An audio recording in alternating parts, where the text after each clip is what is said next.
নমস্কার বন্ধুরা, ঘরগিন্নি অলরাউন্ডার চ্যানেলে সকলকেই স্বাগত। আজ আমি বানাচ্ছি ঢ্যাঁড়সের একটা দুর্দান্ত স্বাদের রেসিপি। ঢ্যাঁড়সের এই রেসিপিটা বানানোর জন্য আমি এখানে 200 গ্রাম মতো ঢ্যাঁড়স খুব ছোট ছোট করে কেটে নিয়েছি, আর একটা বড় সাইজের আলুকেও ছোট ছোট করে কেটে নিয়েছি, আর নিয়েছি 4টে কাঁচা লঙ্কা। ঢ্যাঁড়সের এই রেসিপিটা গরম ভাত, রুটি কিংবা পরোটার সাথে খেতে খুবই ভালো লাগে। ঢ্যাঁড়সের এই রেসিপিটা এতটাই খেতে টেস্টি হয় যে 2টো রুটি পরোটার জায়গায় 4টে রুটি কিংবা পরোটা খেয়ে ফেলবে। চলো বন্ধুরা, তাহলে রান্নাটা দেখে নেওয়া যাক। ওভেনে আমি কড়াই বসিয়ে দিয়েছি। কড়াইতে দিয়েছি 2 টেবিল চামচ মতো সর্ষের তেল। সর্ষের তেল খুব ভালো করে গরম করে নিয়ে ফোড়নে দিয়ে দিয়েছি হাফ চামচ মতো কালো জিরে আর একটা শুকনো লঙ্কা। কালো জিরে এবং শুকনো লঙ্কা একটু নাড়াচাড়া করে ভেজে নিচ্ছি। কালো জিরে শুকনো লঙ্কা একটু নাড়াচাড়া করে ভেজে নেওয়ার পর এখন আমি দিয়ে দিয়েছি 1 চামচ মতো পোস্ত। পোস্ত একটু নাড়াচাড়া করে নেব, খুব বেশি ভাজবো না, পোস্তটা যাতে পুড়ে না যায় সেরকমভাবেই নাড়াচাড়া করে নিচ্ছি। আর এই রান্নাতে অবশ্যই গোটা পোস্ত ব্যবহার করতে হবে, তাই আমি এখানে 1 চামচ মতো গোটা পোস্তই দিয়ে দিয়েছি। পোস্ত একটু নাড়াচাড়া করে নেওয়ার পর এখন আমি দিয়ে দিয়েছি 4টে চেরা কাঁচা লঙ্কা, আর দিয়ে দিয়েছি যে আলুটা আমি কেটে রেখেছিলাম সেটা। এখন আমি নাড়াচাড়া করে নিচ্ছি। আলু একটু নাড়াচাড়া করে নেওয়ার পর এখন আমি লো ফ্লেমে ঢাকা দিয়ে কিছুক্ষণ রান্না করে নেব। 3-4 মিনিট মতো আমি লো ফ্লেমে ঢাকা দিয়ে আলুগুলো রান্না করে নিয়েছি এবং মাঝে একবার ঢাকা সরিয়ে নাড়াচাড়া করে নিয়েছিলাম। দেখো আলুগুলো কিন্তু খুব ভালো মতো ভাজা হয়ে গেছে।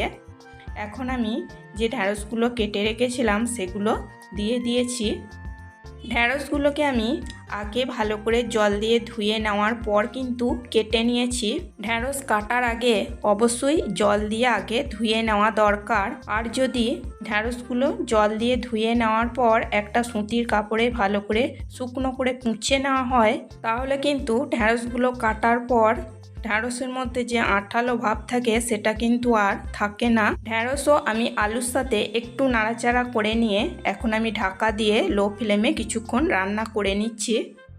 আবারও আমি 2 মিনিট মতো লো ফ্লেমে ঢাকা দিয়ে রান্না করে নেওয়ার পর আমি ঢাকা সরিয়ে নিয়েছি। দেখো একটু নাড়াচাড়া করে নিচ্ছি। এখন দিয়ে দিচ্ছি টেস্ট অনুযায়ী নুন, আর দিয়ে দেব হাফ চা চামচ মতো হলুদ। আগে কিন্তু আমি নুন এবং হলুদের ব্যবহার করিনি, এখনই আমি নুন এবং হলুদটা দিয়ে দিচ্ছি। নাড়াচাড়া করে আলু এবং ঢ্যাঁড়সের সাথে খুব ভালো করে মিশিয়ে নিচ্ছি এবং গ্যাসের ফ্লেমটা মিডিয়াম রেখেছি। নুন এবং হলুদ খুব ভালো করে ঢ্যাঁড়স এবং আলুর সাথে মিশিয়ে নেওয়ার পর আবারও আমি লো ফ্লেমে ঢাকা দিয়ে কিছুক্ষণ রান্না করে নেব, যাতে করে ঢ্যাঁড়স এবং আলু খুব ভালো মতো সেদ্ধ হয়ে যায়। এখানে আমি কোনো রকম জলের ব্যবহার করব না। ঢ্যাঁড়স খুব তাড়াতাড়ি সেদ্ধ হয়ে যায়, কিন্তু আলুগুলো একটু সেদ্ধ হতে দেরি হয়। সেই জন্য তোমরা দেখতেই পেলে আগেই আমি আলুগুলোকে একটু নাড়াচাড়া করে তেলে ভেজে নিয়েছি, এতে করে আলুটা কিন্তু অনেকটাই সেদ্ধ হয়ে গেছে। 3 থেকে 4 মিনিট মতো ঢাকা দিয়ে আমি রান্না করে নিয়েছি। দেখো ঢ্যাঁড়স এবং আলু খুব ভালো মতো সেদ্ধ হয়ে গেছে বা নরম হয়ে গেছে। এখন একটু আমি নাড়াচাড়া করে নিচ্ছি। আমার রেসিপি যদি তোমাদের ভালো লেগে থাকে তাহলে একটা লাইক করে দিও, সাবস্ক্রাইব করো, কমেন্ট করো এবং প্রচুর প্রচুর শেয়ার করে আমার পাশে থেকো। এখন আমি দিয়ে দিচ্ছি হাফ চামচ মতো সবজি মশলা। সবজি মশলাও খুব ভালো করে মিশিয়ে নেব। কালো জিরে এবং গোটা পোস্ত দিয়ে ঢ্যাঁড়স এবং আলুর এই রেসিপিটা খেতে খুবই ভালো হয়। আমি আগেই বলেছি গরম ভাত এবং রুটি পরোটার সাথে খেতে দারুণ লাগে। তোমাদের এই রেসিপিটা যদি পছন্দ হয়ে থাকে তাহলে অবশ্যই একবার বানিয়ে নিতে পারো, দেখবে খেতে খুবই ভালো লাগবে। সবজি মশলা আমি খুব ভালো করে মিশিয়ে নিয়েছি। এখন আমি দিয়ে দিলাম হাফ চামচ মতো আমচুর পাউডার। আমচুর পাউডার দিলে এর স্বাদটা আর একটু বেড়ে যায় এবং খেতেও ভীষণ ভীষণ ভালো লাগে। তোমরা এখানে আমচুর পাউডারের বদলেও চাট মশলা দিতে পারো। চাট মশলা দিলেও কিন্তু খেতে খুবই ভালো লাগে।